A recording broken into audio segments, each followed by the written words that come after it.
เรียนท่านดร.วังศักดิ์วานิชกพงศ์นายกองค์การบริหารส่วนจังหวัดขอนแก่นที่เคารพกระผมนายบรรจงผาคำในนามของพี่น้องประชาชน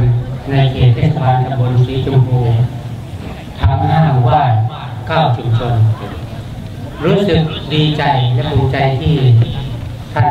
ได้ให้เกียรติเดินทางมาเป็นประธานในงานกีฬาของเทศบาลเชียงวันนี้การแข่งขันกีฬาเทศบาลเชียงเป็นการ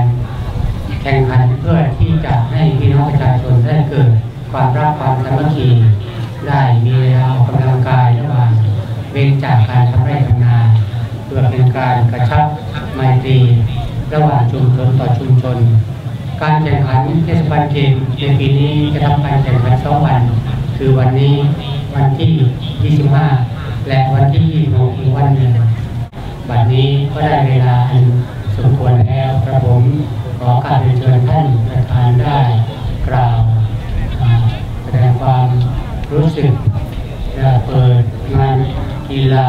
เทศบาลเชียงตามลำดับต่อไปขอขอบคุณครับ